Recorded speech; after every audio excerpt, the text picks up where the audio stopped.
Day, and we wanted to bring in a guy we talked to about a year ago for our last Father's Day episode, the mighty Chris Zaucha. How are you doing today?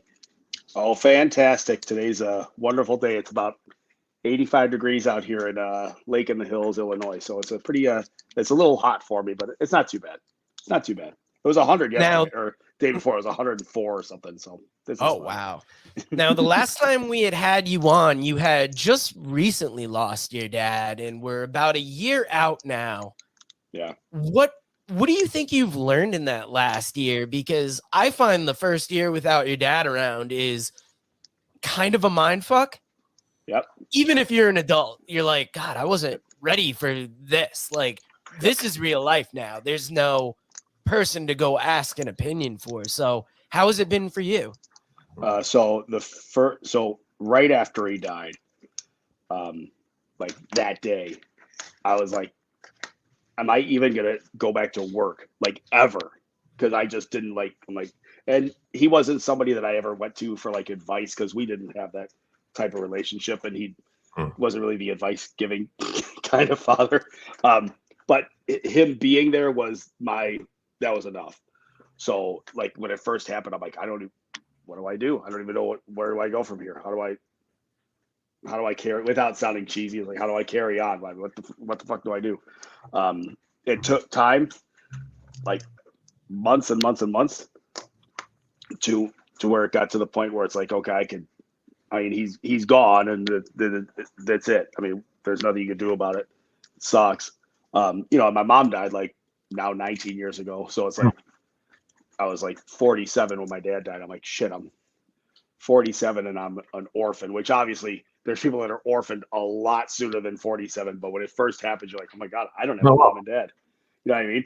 So now I'm fine. Like I'm not fine, but I'm fine. You know what I mean? This is just how it is. So I just go on without them. So yeah, I think I know what you mean. Yeah. Like you're as good as it's gonna be. You would call it fine, but you're not. It's not like they're there. Right. And, it helped that, Bryson came to live with us like a month before my dad died. So it was like, not like there was like it was like a trade. It was like we traded in, Dennis Connery for Stan Lane. You know what I mean? It was the exact same thing. That was another thing I was going to ask is how are the kids handling it? Because Bryson was probably so young that it's like that. It's just like not even a noticing it thing. Maybe. Yeah, right. I mean, they met, and like, this is, your grandfather. And Bryson, he was like not even 2 at the time, so he's just like, bleh. And my dad was really sick at the time, so he was also like, bleh. So it's like, there's really no connection there. My kids, my older kids, they remember my dad more for being like the weird old guy that like, says inappropriate stuff. They don't, and I have to tell them, I'm like, you guys don't remember when you were really, really small and he was watching you. You only remember this goofball that can't see anything. And like, I one day I left WWE Network on all day for him while I went and did errands. And I come home, he's like, hey, Hogan won the belt.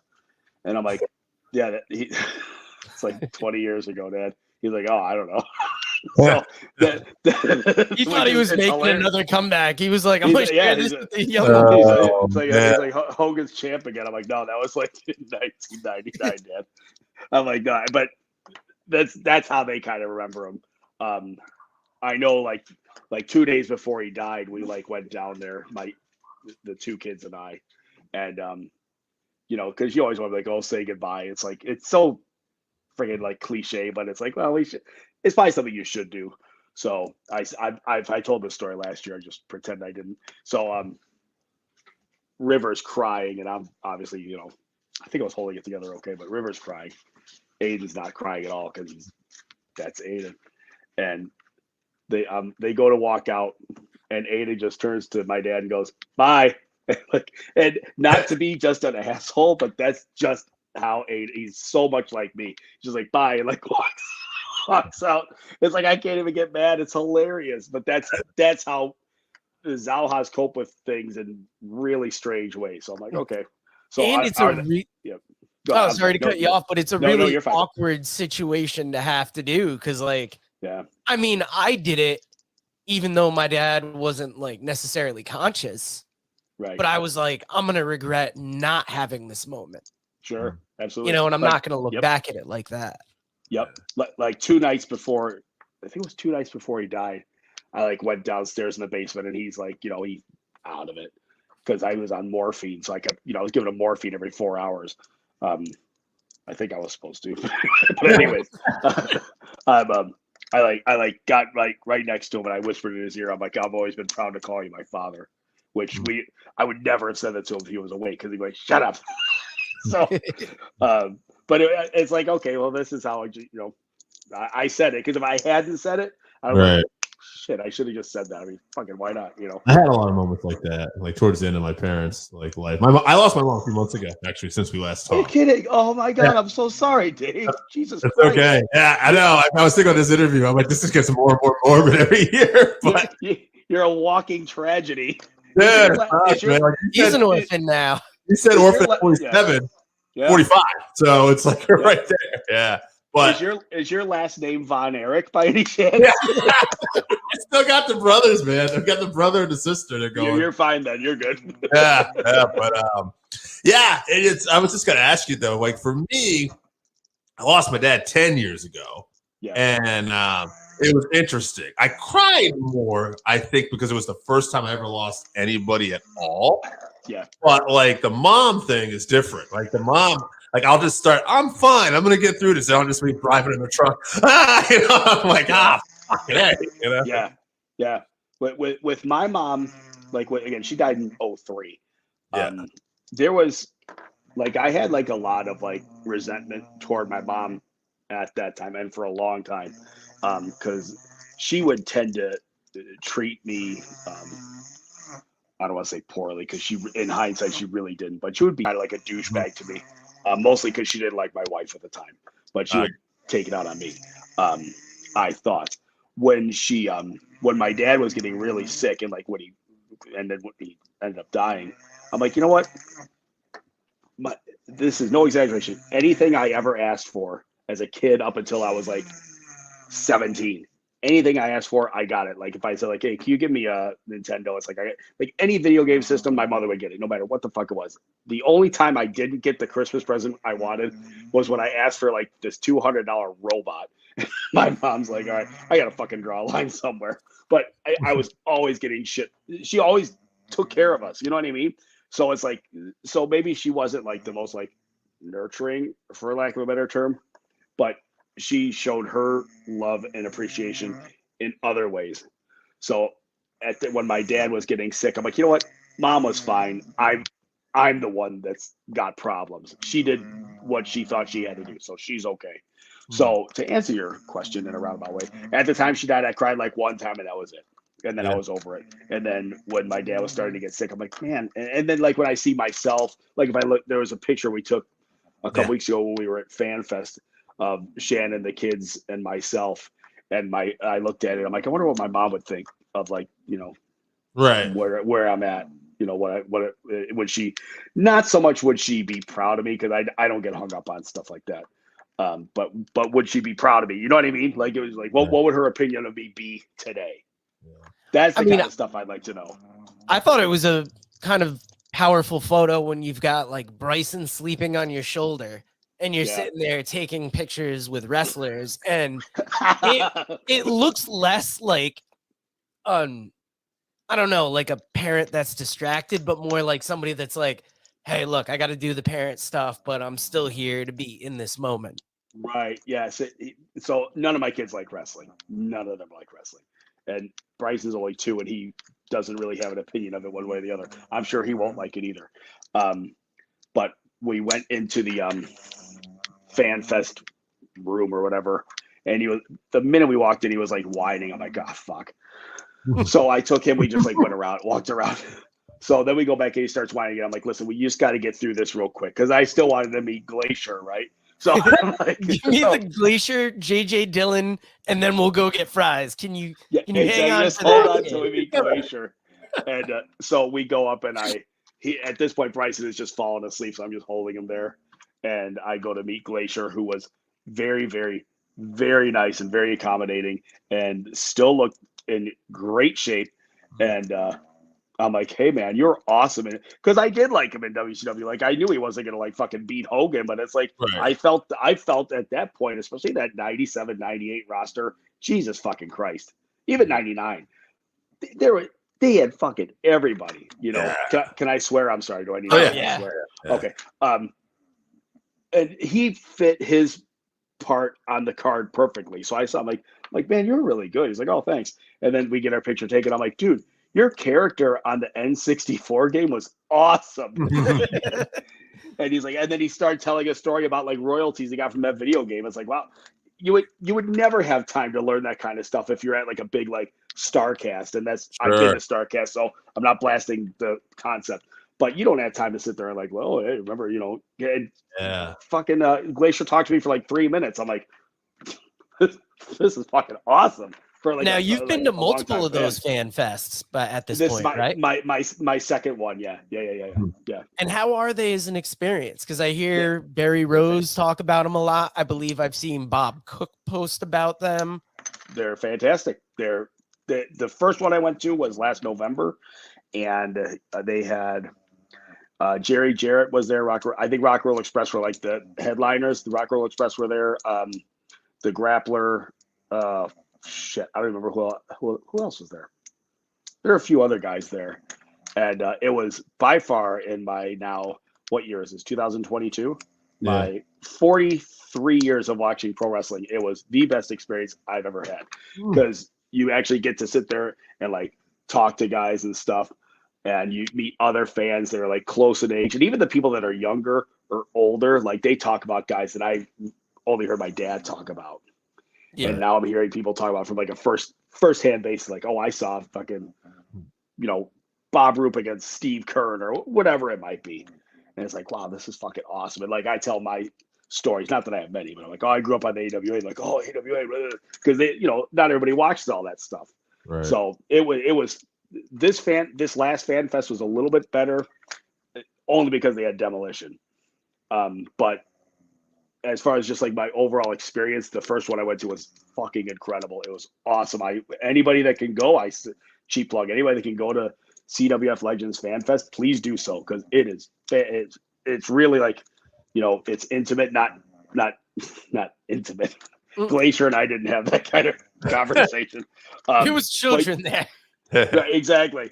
But you really get a chance to really like, you know, have a conversation with these guys. And that's like, we're like waiting in line for Glacier. This guy, Harold, I won't say his last name because he's a very nice guy. He's a friend of mine. He's talking to Glacier for like 10 minutes. I'm like, well, fucking move in with the guy. Jesus Christ. Can I just get a picture? My God. But no, FanFest is great. Anytime you could, if you have a chance to go meet like your favorite wrestler, even if it's at a big fat convention, take advantage of it because you don't know that might be your last opportunity to just shake their hand and say, hey man, thanks a lot. I was actually at the big time wrestling event last weekend that had FTR managed by Bret Hart. And that's huge. That's awesome. The event started 15 minutes late because Bret had a pretty good line, but FTRs went around the building. That's and awesome. They took a decent amount of time with each person. Like my buddy Scott from Voluntown got in line and he said you could tell that they were taking their time to make it an experience. They sang happy birthday to one guy. They got the whole arena to do it. That's amazing. That's awesome. And those are really cool moments that you could be like, hey man, like here's my cool moment because it ties into that kind of sort of. So in March, we went to Chillicothe, Ohio. And it'll be my last time going to Chillicothe, Ohio, because they were having some big like wrestling event thing. And Nash was going to be there. And so was Steamboat and Tully Blanchard. I'm like, all right, I'm going to go meet, because I was really going to meet Tully, but Nash would have been cool too. So we walk in, me and Mark Hertweck, we walk in, he stops and he tries to make conversation with Kevin Sullivan. Kevin Sullivan's just like, Varsity Club. And he just walks away. So we're in this long ass line. We don't even know what we're in line for. You're hoping it's Kevin Nash, but we assume so. Buff Bagwell. Yeah, exactly. Quick Buff Bagwell segue. We saw him there, and he had trouble even standing up. I felt really bad. I was not a fan of his, like in the day. I didn't hate him. I just didn't think he was that great. But he saw us later in the hallway. He's like, "Hey guys," I'm like, "Hi." So he was in that 0.2 seconds. Buff Bag was fucking cool as shit to me. So he's fine by me. So we're waiting in line, and it turns out it's Nash's line, and I'm like, "The fuck is taking so long? There's not that many people in line." He's talking to everybody for like 2 or 3 minutes, and we go up there. And I'm like, can you sign this Diesel picture? He's like, yeah. And I'm like, you did a cameo for my dad last year. And he immediately like looks up at me and like makes eye contact. I'm like, he died after that, but I appreciate you doing that. I mean, I paid him for it, but I mean, he could have done a shitty job. He actually did a nice job. I'm like, I really appreciate it. I know it meant a lot to my dad too. He's like, I'm real sorry for your loss. I'm like, oh, thanks. And I'm like, fuck, Kevin Nash is fucking awesome. So then he talked to me and Mark for literally like 4 or 5 minutes. And I'm thinking, dude, I'm trying to go meet Tully Blanchard. Can you fucking wrap this up? But he would, for all the shit people give Kevin Nash, what he did backstage or whatever, I never had to work with him, so I don't care. He was I base it how he treats people like in public, and he was very cool to me. He said to Mark and I, he's like, he's exaggerating a little bit. He's like, for the past 30 years, I go to a hotel, to the arena, and back to the hotel. He's like, I haven't talked to anybody. So now I actually have a chance to talk to people for more than like 10 seconds at a time. And I'm like, well, that's really fucking admirable. And then like 2 days later, Scott Hall died. I'm like, holy shit. I didn't know Scott Hall had any problems. I knew he had problems, but I didn't know he was sick or God forbid that he fell.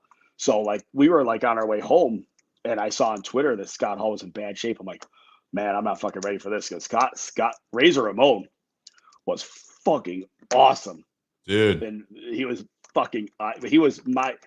If he's not my favorite IC champion of all time, he's top 2 or 3. I loved Razor. He was so good. And Scott Hall, obviously, he was amazing in WCW. But as far as like in ring like performance, I prefer the Razor Ramon era. But yeah, he was great. Razor Ramon was actually my mom's favorite wrestler. We would joke shit. When he died is when she went in the hospital, and then she passed away 10 days later.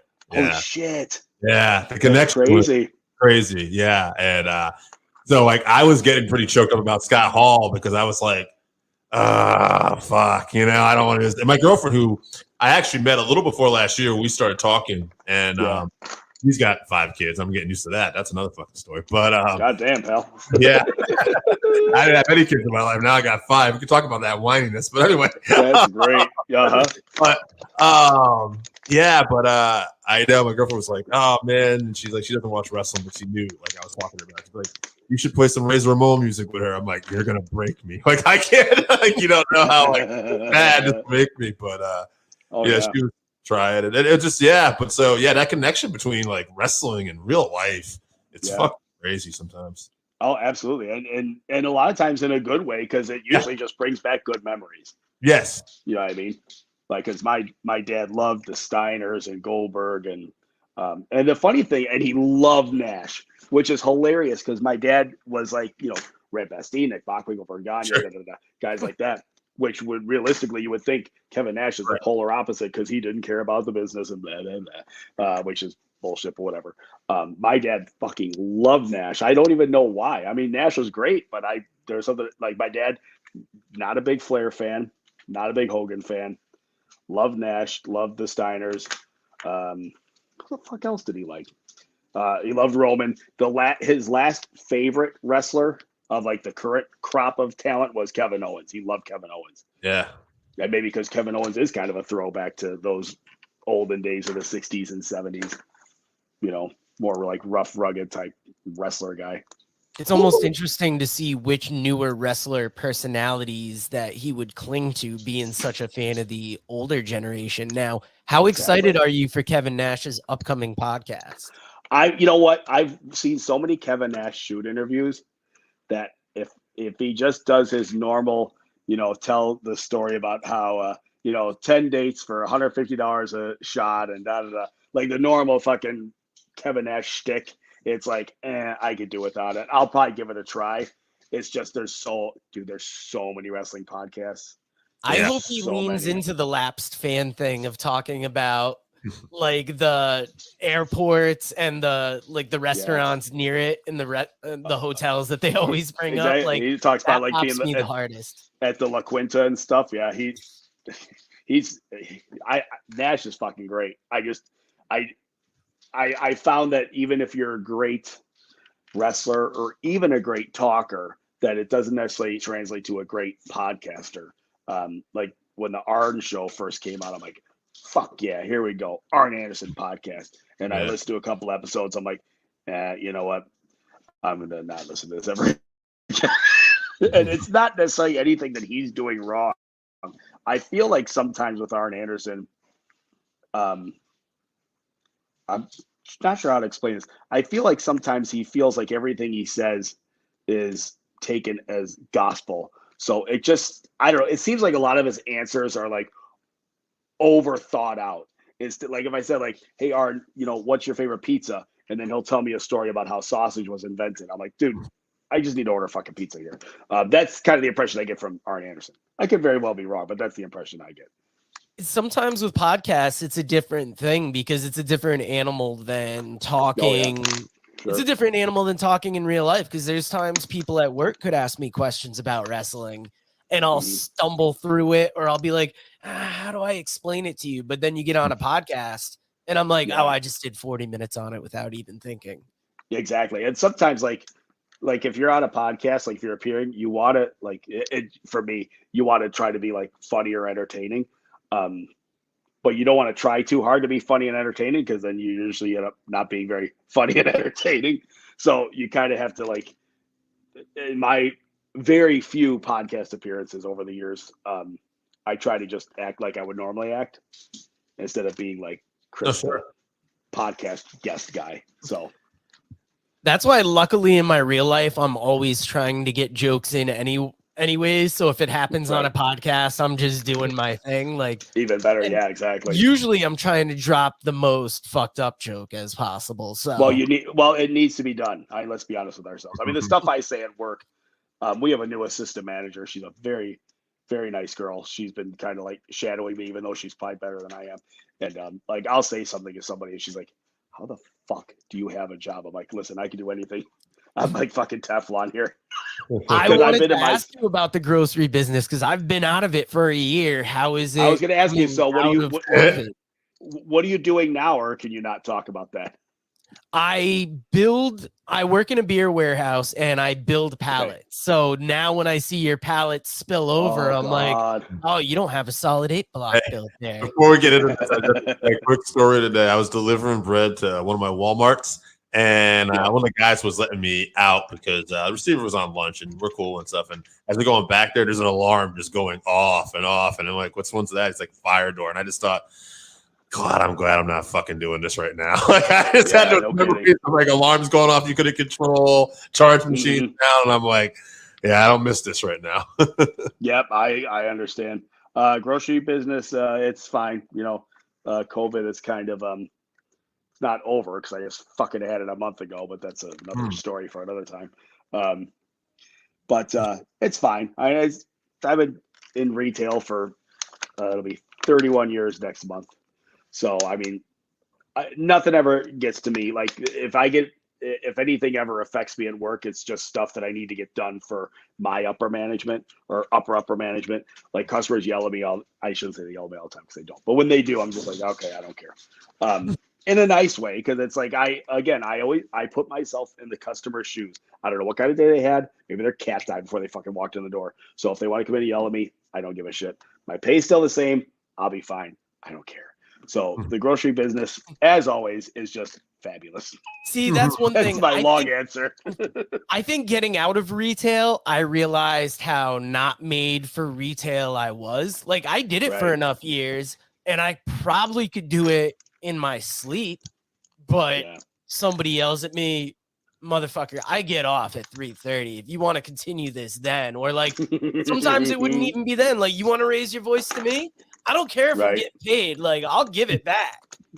And now that I'm out of it, I'm like, I'm so much happier. Like, even the worst days that there's a new job, it's like, it's not like at the grocery store. Like, I could celebrate holidays again. Yeah, it's nice. It's not with retail. It's not. It's a different world. You live in an alternate. You live in an alternate universe that no one understands unless you're there for a long time. We just had an assistant manager came from the restaurant business. He was great, but he quit. He's like, "Fuck, I can't do this shit." He did it for a few months. He's like, "No, I can't handle this," because it's not for everybody, especially retail when you have trouble like with staffing and stuff, and you tend to like turn a blind eye to a lot of stuff that you wouldn't normally turn a blind eye to, whether it's people coming in late or doing fucking knucklehead stuff. You accept it because you're like, well, I can't find anybody else, so we try to work our best around it. That would never be accepted anywhere else except retail, because you can't fucking find help to save your life. It's a completely, like I said, you're in an alternate fucking universe that no one understands until you get there, and then even then, you don't quite understand. That used to be the most frustrating thing is making things work with no help and people telling you to figure it out. And it's like, why the fuck do I got to figure it out? You run the company. It used to be no call, no show was like one of the things you could never do. But even that now, you can get a couple. Like that's the way out. They're like, absolutely. That's how you let us know you're going to not show up for 3 days. Like what? Exactly. Yep. It's 100% true, because it's just it doesn't pay enough. Or it does. I mean, nothing ever pays enough. Let's be honest, but it doesn't pay enough. It depends on what kind of neighborhood you live in. Maybe the kids don't have to work, so they don't. Like when I worked in Park Ridge, not that where you guys know where the fuck that is, but Park Ridge was a really like high ritzy area, city, whatever. We couldn't get help to save our lives, and the help we did get, they didn't give a fuck. They're like, "Fuck, I'm rich. I don't give a shit." It was a bunch of teenagers. They don't give a crap. So again, you just like, well, I can either deal with this goofball or I don't have anybody, so I'll just deal with this goofball, and that's it. So and my long answer is retail grocery is just fine, thank you. Now, another reason we wanted to have you on is it's Pride Month, and Dave and I have recently been doing wrestling for a company, and one of the individuals that works for this company, I'm trying to learn pronouns. And it is Dave can agree. This isn't coming from a hateful place. It's challenging. We were just raised by men. Sure. That would be like, what the fuck is a pronoun? You want me to call you what?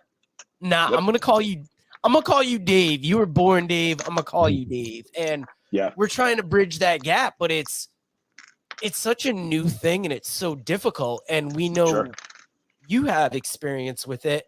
So can you tell us a little bit about that and how you've navigated it? So my middle kid, River, who was born Isabel, came out to us when they were 8, and they're like, "I'm a lesbian."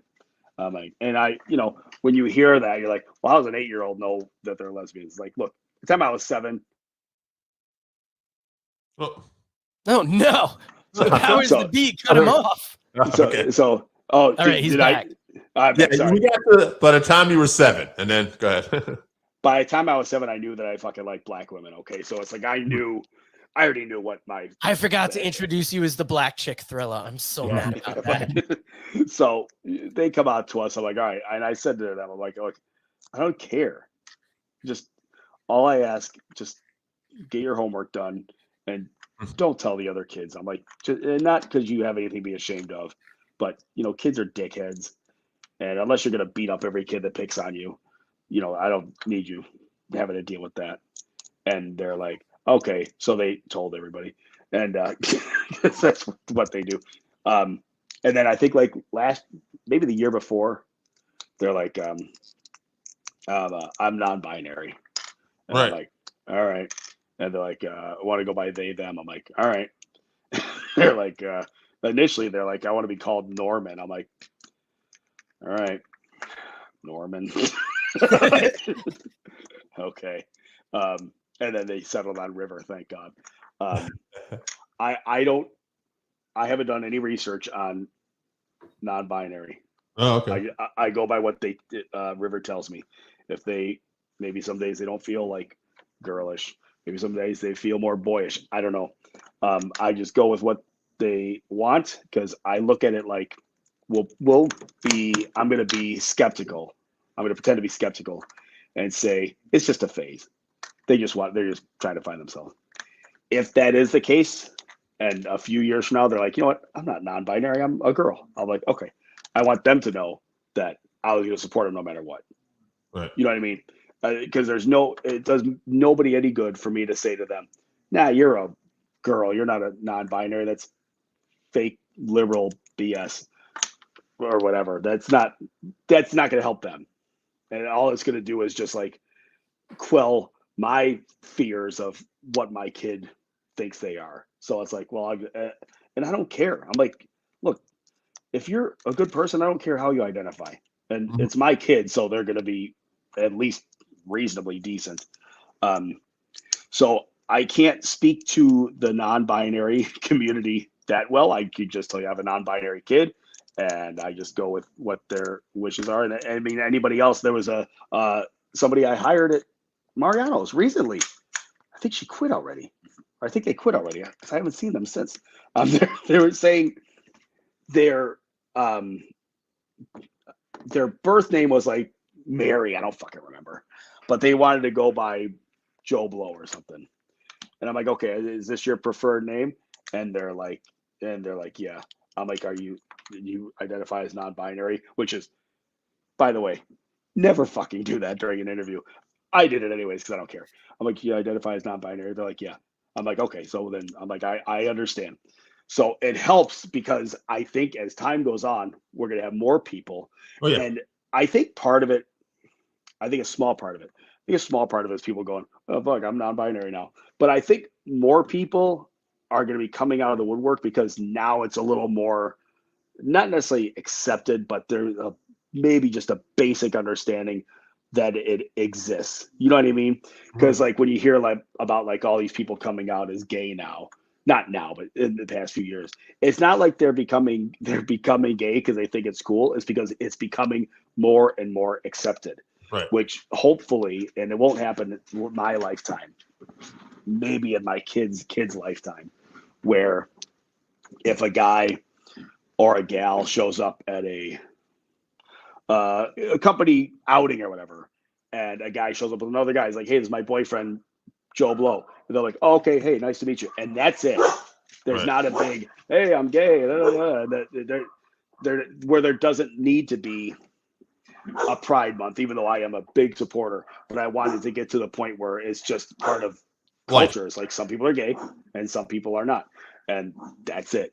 And I think we're closer to that than we think. I think if we just live in a bubble of social media, which is funny coming from me because I'm on social media all the time. Hilarious on social media. That's why, if you're seeing the episode we're doing now and you see what he says on social media, you're like, this is the same guy?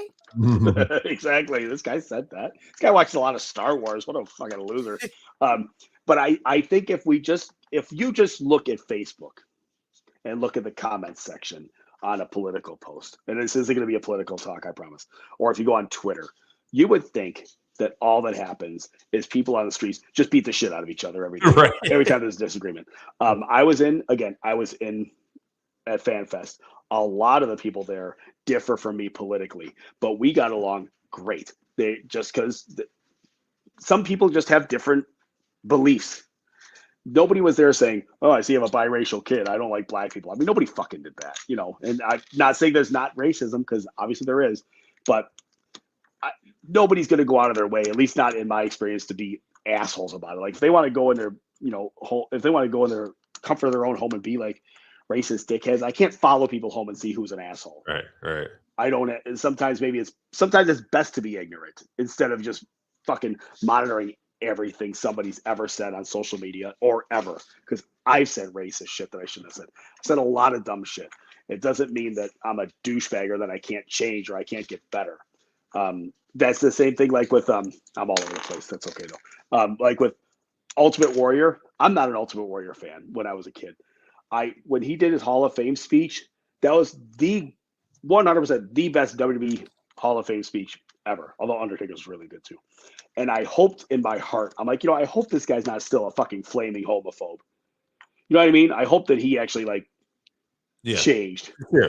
Right. I don't know if he did because he's dead. Right. I can't ask him. Yeah. No, you hope that was sincere, though. Right. But anyways, I'm sorry. I went all around the place. But yes, I have a non-binary kid. We're trying to come at this from like a place of understanding because like when I worked at the grocery store, one of the young ladies that worked up front came into the meat room one day and was saying like it's fashionable to be trans now or it's popular. And I'm like, sure, that's weird. And I don't think it's as fashionable or as popular. It's just that we're more accepting of it. There's other countries and other cultures that don't just have two genders. right. And I mean, I'm sure everybody's grown up with somebody in your family that's like, you look at them and you're like, yeah, sure, you maybe not gay, and they're older and it's just there was never a spot for them. Yep. Or they never would have been accepted, and now it is. And we work for somebody who has different pronouns, and Dave and I have stumbled many times, and we wanted to kind of find out a little more about it from somebody that's had to learn. Maybe not that you're deep in the culture, but you've had to make that adjustment. Sure. And what have you learned about making that adjustment? I mean, the best you can do is like normally if I'm talking about my kids to somebody else and my kids aren't around, I'm like, I have an oldest son, I have a kid that I'm adopting named Bryson, and then I have a daughter who now identifies as non-binary. Because I don't want to say I have a non-binary kid because they may be like, what the fuck are you talking about? And I'm not trying to be a douchebag. I don't know how to fucking educate everybody in the world. It's like, you just Google it. I'm not going to tell you what the hell it means because really, I don't really know what it means either. I do, but I mean, I don't know like the fucking Webster's definition of it. The most respectful thing you could do is just if somebody asks you, hey, I like to be referred as this, then you do so. And then if you slip up, say, oh shit, sorry, blah, blah, blah. I would be willing to bet 9 times out of 10 they're like, oh, that's okay. I don't think I mean, unless they're just having a really bad day, I think they're going to be understanding that you are trying your best to, like you said, navigate through, because I mean, the world's changing all the time, and you either change with it or you film videos in your truck complaining about, people taking your guns. You know what I mean? It's like you either got to change with the times or you're left behind.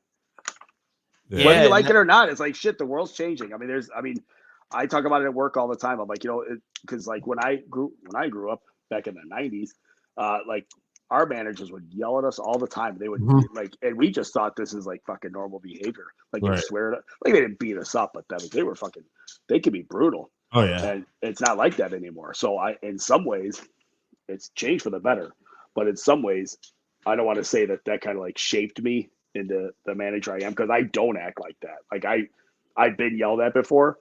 And I know how it feels to feel this fucking big. So I try as hard as I can to not make other people feel that way. And plus, I'm really like, this may come as a surprise. I'm really not very intimidating. So it's like I couldn't really do it anyways. I occasionally do have to bust out my dad voice, but not that often. I saw some people, one of the stores the other day, they were sitting on the pallet while they were working it up. They were overnight. They were kind of had their headphones on, hanging out. And I didn't care, but I just had flashbacks. I remember like the guy I worked for, and I'm like, oh man, I remember like, what the fuck? What man? I'm like, ah, shit. Like that guy had been around. He pulled that now, though. He'd be like, yo, you got to get out of here. You need to learn some sensitivity. Get the fuck, The amount of times I heard, "What the fuck are you doing back here?" or "Do you know what the fuck you're doing?" Oh yeah, yep, on a daily basis. Yeah, and that was wrong. But it's just. Right. I think a lot of times, some managers were just dicks. That's just at the end of the day, they were just assholes. But a lot of times, I don't necessarily think that was coming from a bad place. I think that's just how they were. Right. It doesn't excuse it, but I get it. Just having been, I'm 48 now. I've been doing retail for a long time, as I said. I've got kids. I've had, life experience, as everybody has, not just me. And some people are just, not everyone's going to be nice, for lack of a better term, but it doesn't necessarily mean, because there's some people that like their default personality is dickhead, but they're not bad people, if that makes sense. Sometimes they're just abrasive or they're jerk offs, but they're not nice, but they're good people. Does that make sense? Yeah, I've been described as that sometimes. Okay, I get it 100%. I think one of the good things about retail, though, we talk, one of the good things is sometimes you'll end up being friends with people that you might have a bad interaction with at first. Yeah. But if like that was like a normal interaction, you maybe have one bad interaction off the street, like, well, fuck that person, I'm never gonna hang out with them ever again. But sometimes you'll be forced to kind of learn about that. You're like, they're actually pretty cool. Yeah, and especially like as you like work your way up the management ladder, and you see like what people deal with. Like I was working nights, like not over. I did overnights, but I was closing for so long. I'm like, hey man, I'm tired of closing. Can I please work some days? And I start working days, and you have a complete. And then you really like your mind is just blown with how much shit these guys put up with during the day.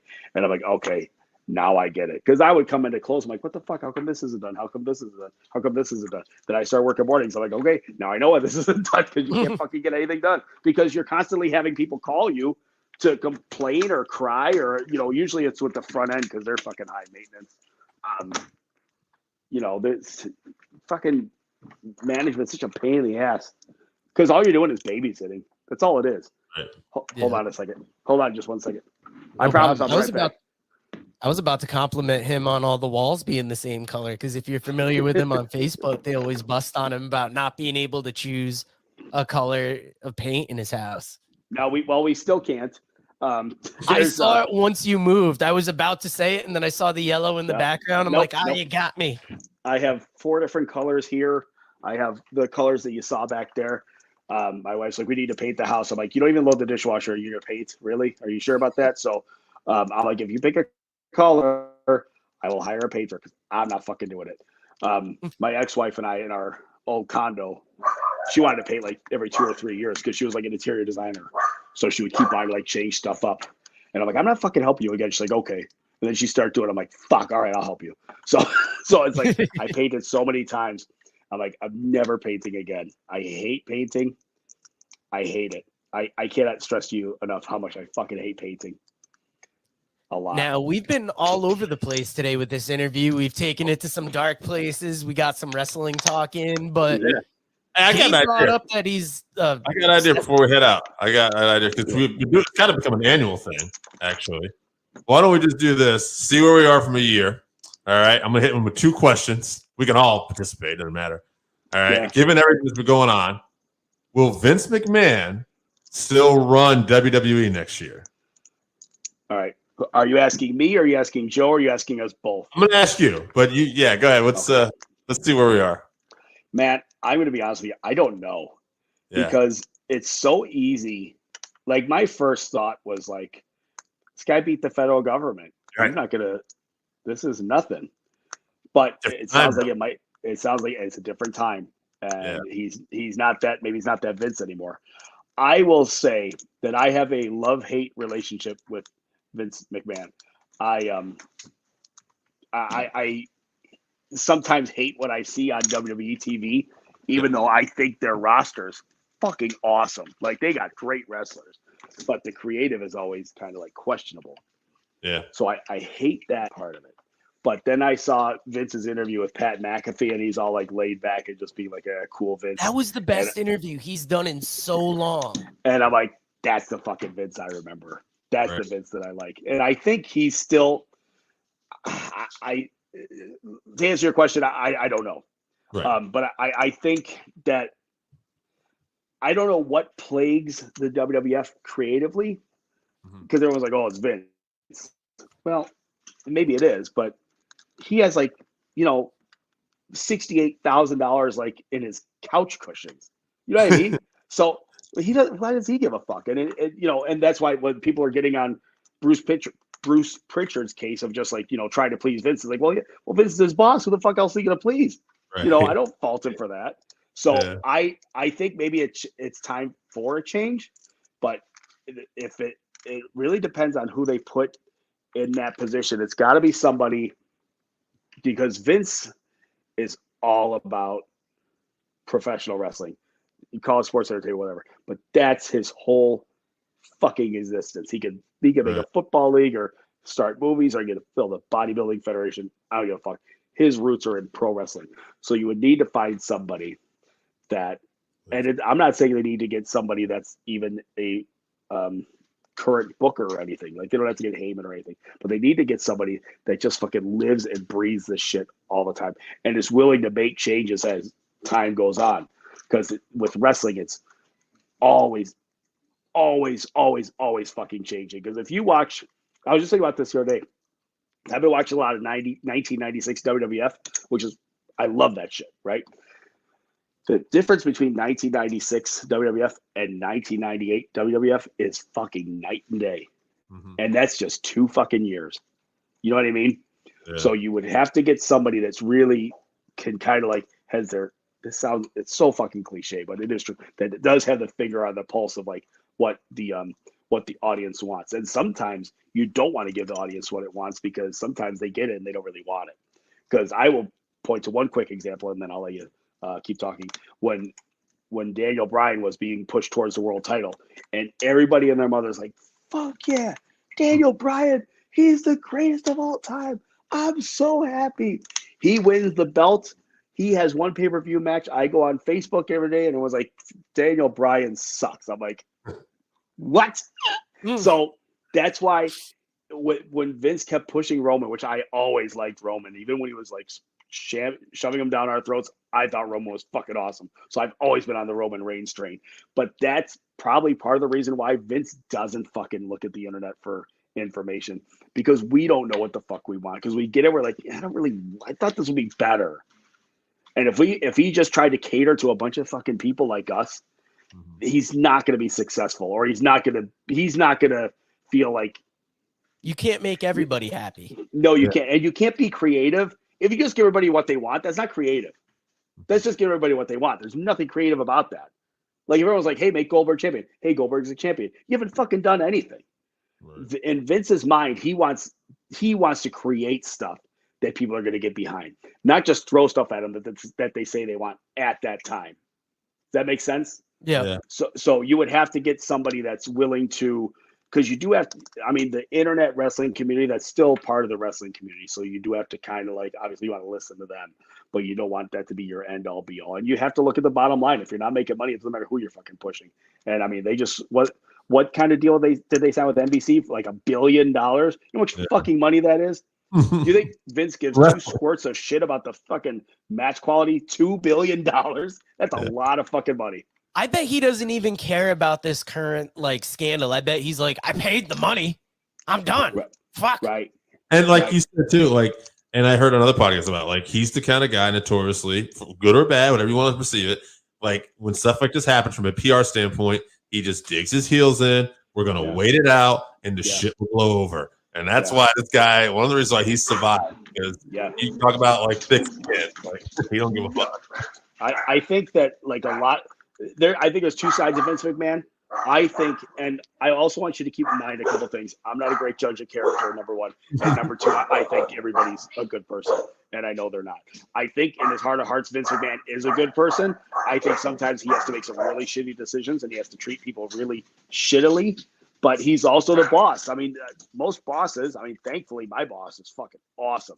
But a lot of bosses, they're jerks because they have bosses they have to listen to, and they have bosses they have to listen to. It's not like they have total fucking autonomy. And now with Vince, he's got fucking shareholders got to listen to. He's got to listen to fans. He's got to listen to other wrestlers that have some stroke. Like if John Cena's a bad example because he's not really active, but maybe John Cena's pressuring him to say like, hey, why are you pushing this guy? What about me? Blah, blah, blah. Stuff like that. I know John Cena's a bad example, but there's a lot of masters that Vince has to serve. So sometimes he has to be a dick. Sometimes I have to be a dick to my kids. It's not because I'm an asshole. It's just sometimes I'm having a fucking bad day. Vince has bad days too. Sometimes he has bad months or years. But I think in his heart of hearts, he's a good guy that made a lot of questionable decisions over the years. Whether any of that stuff was legal or illegal, I don't know enough to comment one way or the other. Between the Sheets is actually doing a very interesting Patreon series about the Titan Gate scandals, combining the Ring Boy, the steroid scandals. So it's interesting to hear the behind the scenes of some of that. It's funny because like if you listen, like I don't listen to Between the Sheets, and I don't dislike Bix or Chris Zellner. They're both still the guys doing it, right? Yep. Okay. I used to be a Patreon subscriber, and then I'm just like, because sometimes you got to be really into those long episodes to feel. I am like the Laps fan episodes that are really, really long. I'll listen to those because they're so funny. Sometimes I don't want to know that much. You know what I mean? It's like I still wish that maybe we just got our information from like the fucking Bill After magazines instead of knowing so much that's going on, which I like. I like that most people are smart to the business, but I think a lot of times people that are smart to the business don't know why they're smart. They just know a lot of terminology. I still enjoy I just got it. Pro Wrestling Illustrated. Hold on.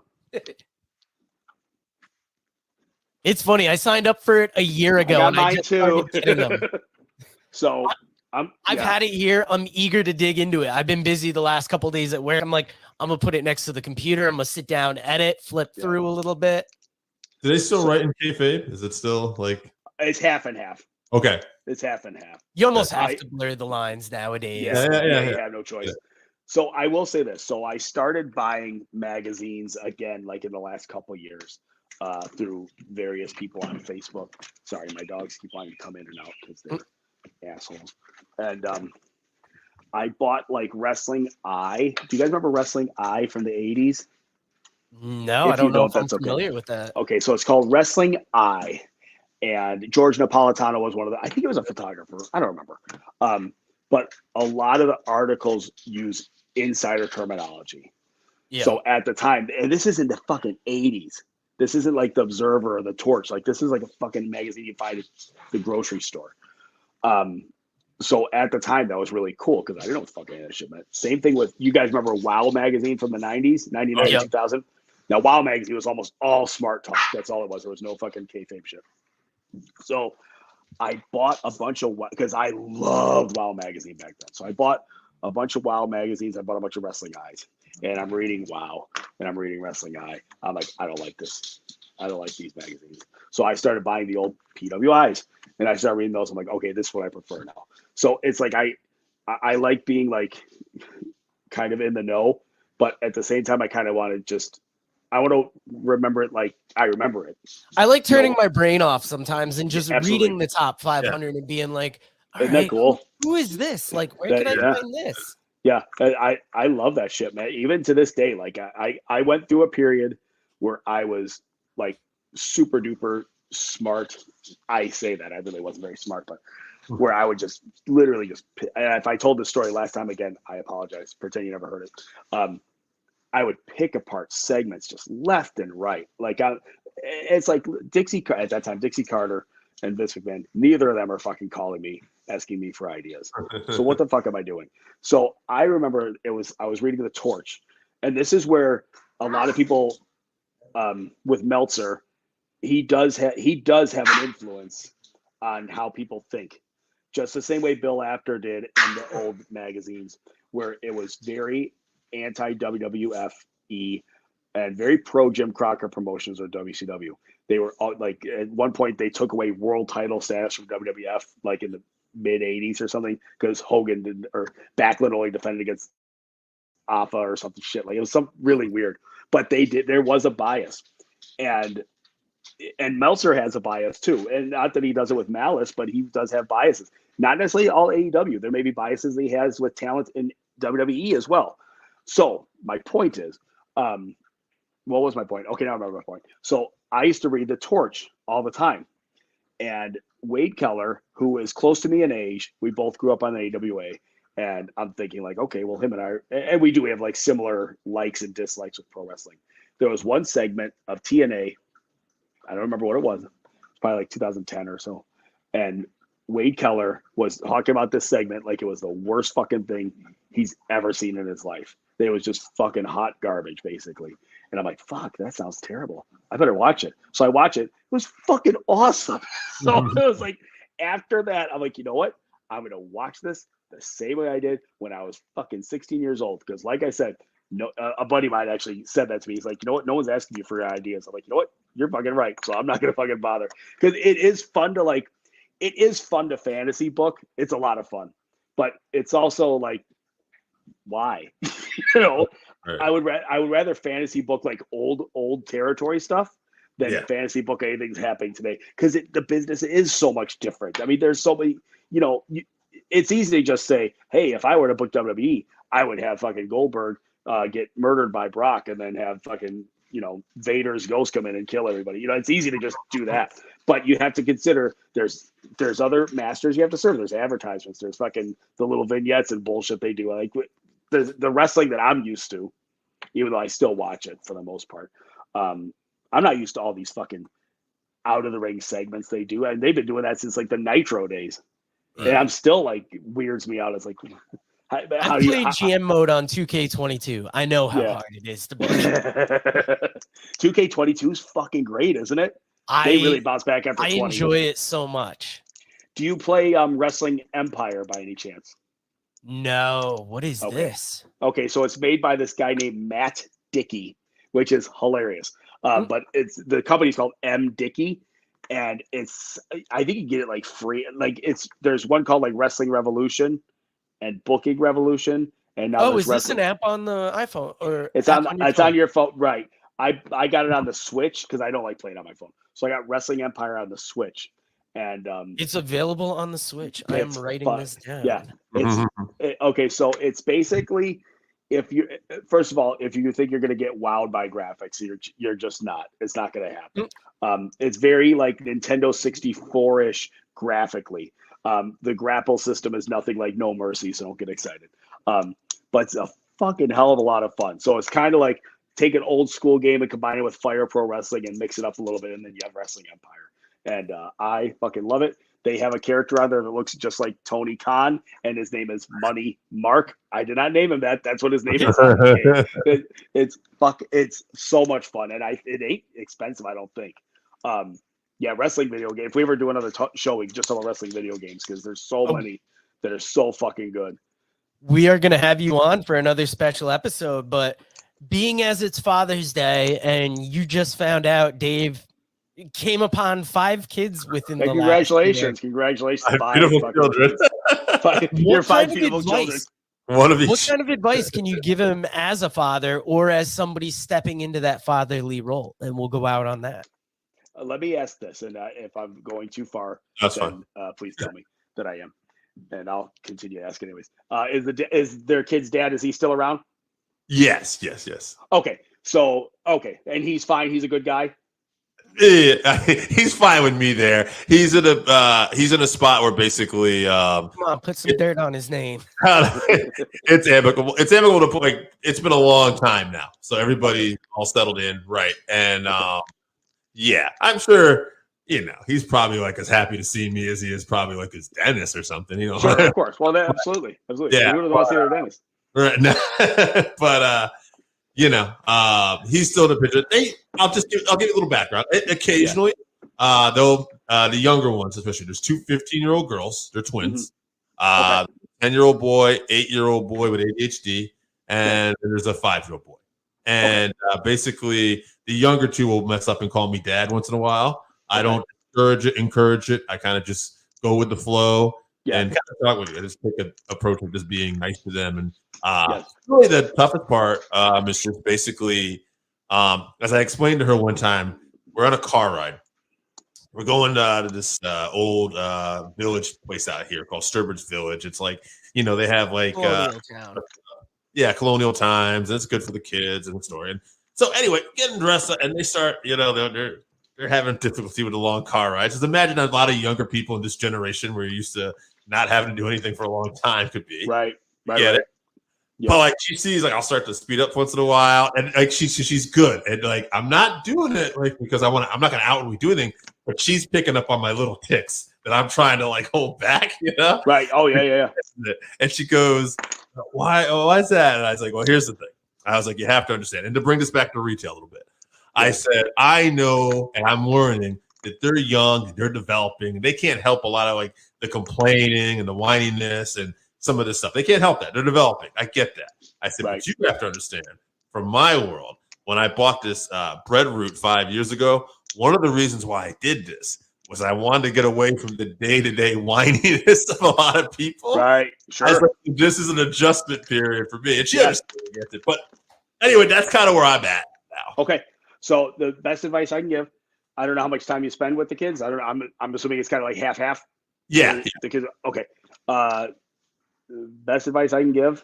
It sounds to me like the father is at least holding up his end of the bargain if he's with the kids half the time. So that's a good thing.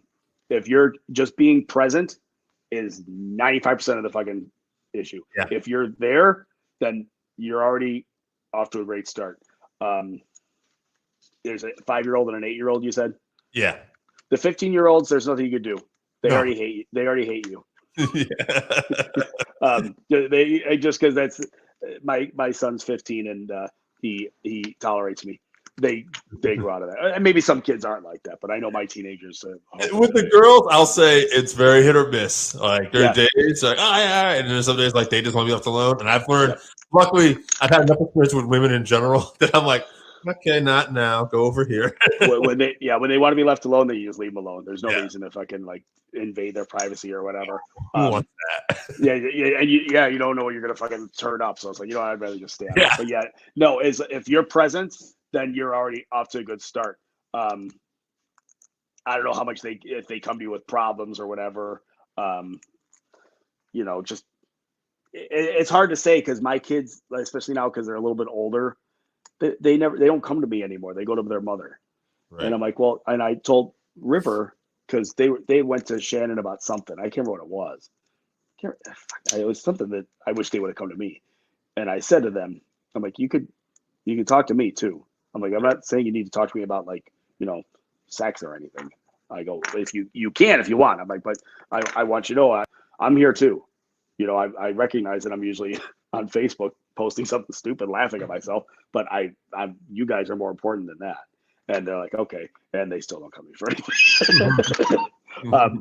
But if you let them know that you're available and you're there, that's better than not saying anything. And again, just being present and being around is a good start because there's a lot of dads out there, unfortunately, and moms too, but dads tend to get are more notoriously known as being deadbeats than mothers, because I hear about a lot more deadbeat dads than I hear deadbeat moms.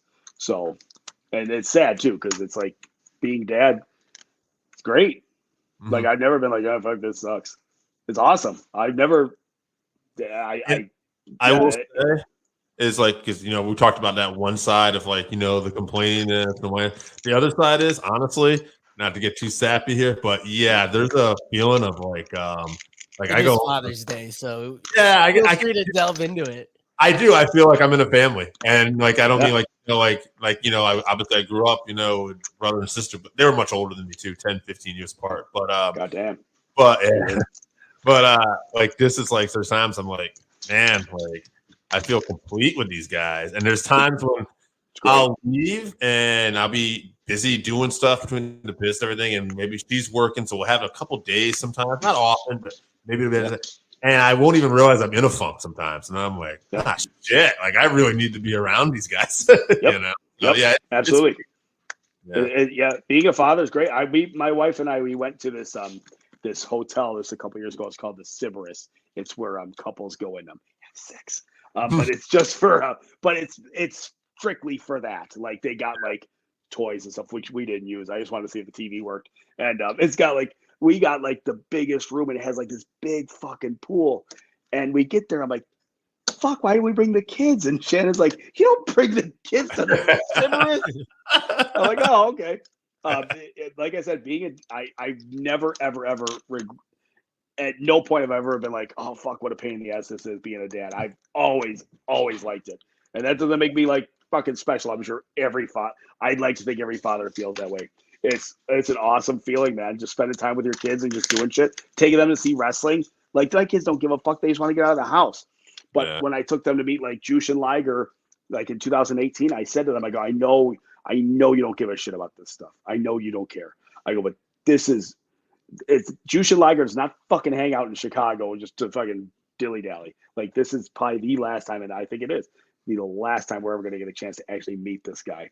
And they were just like, great. We don't really give a shit, but whatever. Same thing. We met Road Warrior Animal. I'm like, and then he died, a few years later. Yeah. I'm like, fuck, man. I met Road Warrior. We met Kevin Nash, Scott Hall. I mean, just having those moments with them, even if they don't care or they don't give a shit. Maybe someday they'll end up watching wrestling and they're like, oh man, fuck, I met Kevin Nash. He was really nice, Now, I wanted to go out on that advice, but I have another question popped up. Now that you're getting to do the parenting thing again with Bryson, is there anything that's easier this time? Is there anything you've kind of learned in the meantime you can apply now?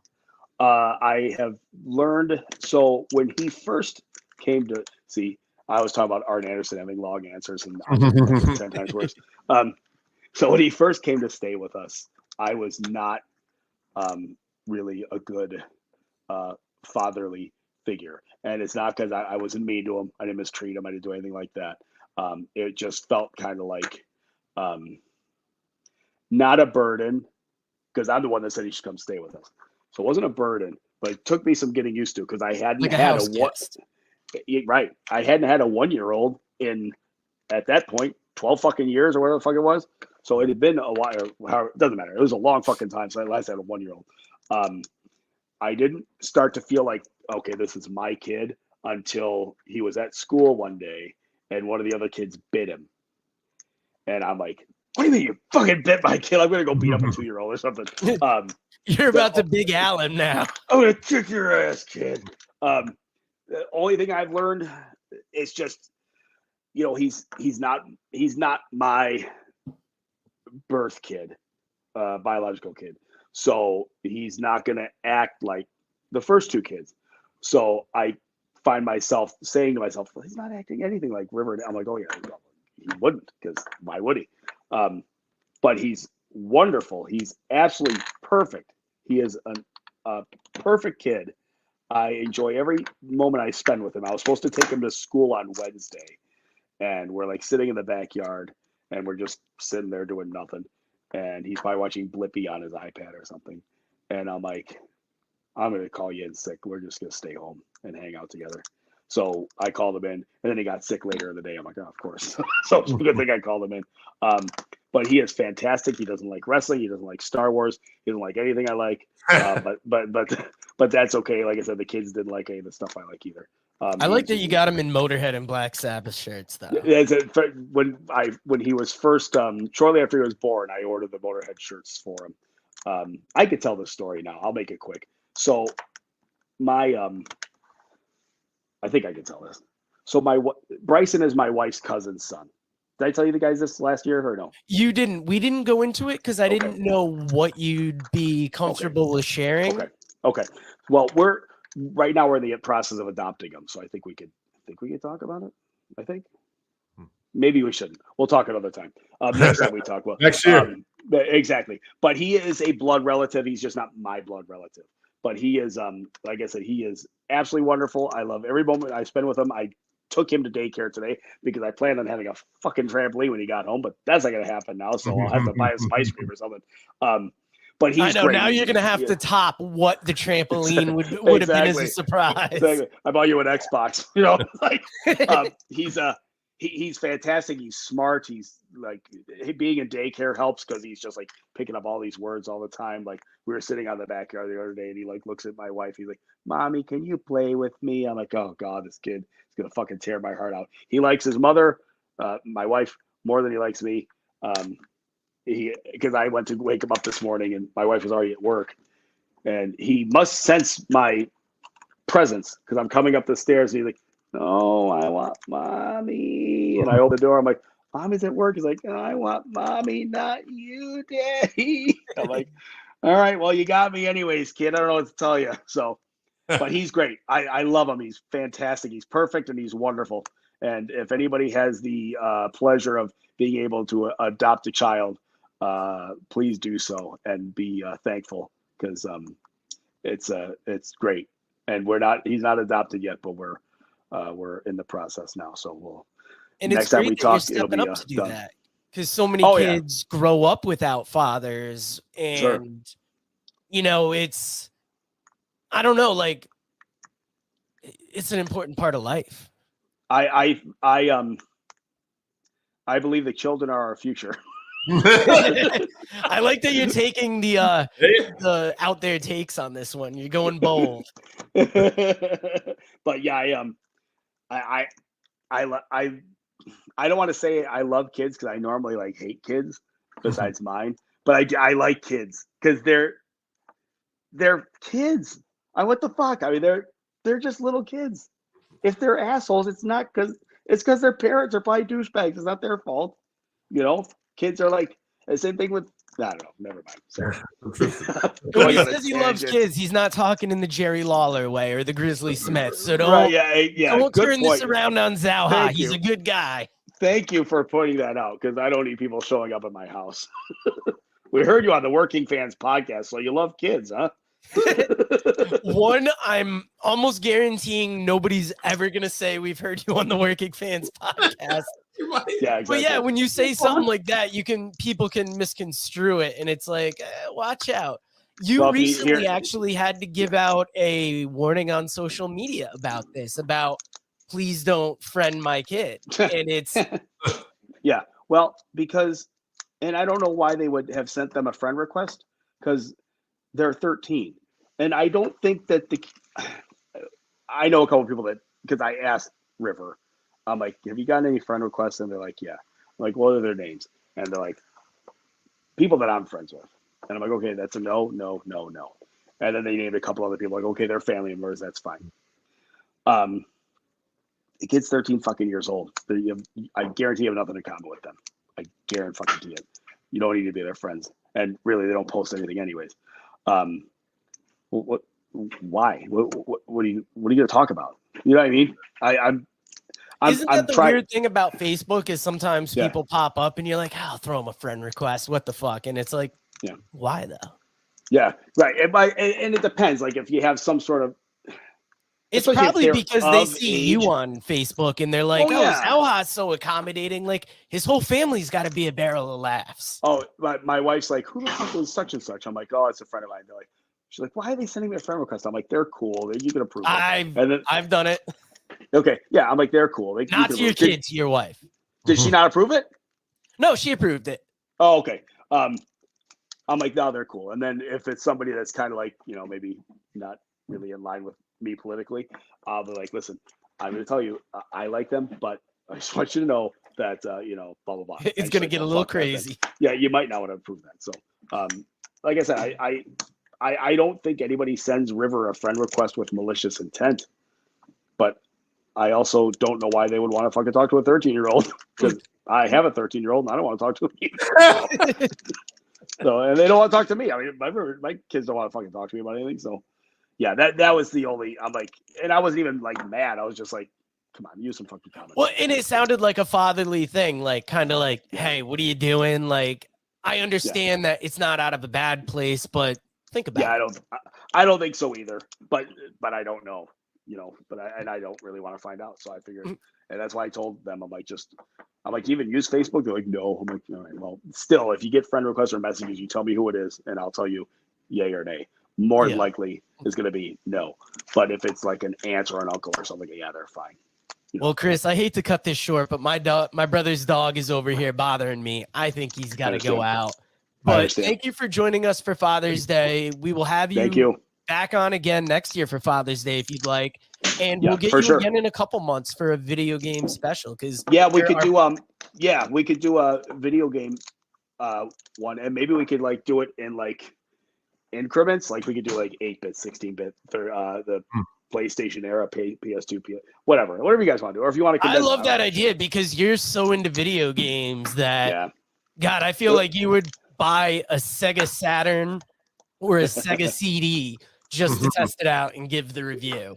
So real quick, I'm going to tell a quick story. I promise. I know you got to let your dog out. So I have a Game Boy Advance SP, and I just bought a multi-cart, and it has like 150 Nintendo games on it. I put it in. I'm like, fuck yeah, let's go. I play it for like 3 minutes. I'm like, yeah, I'm good.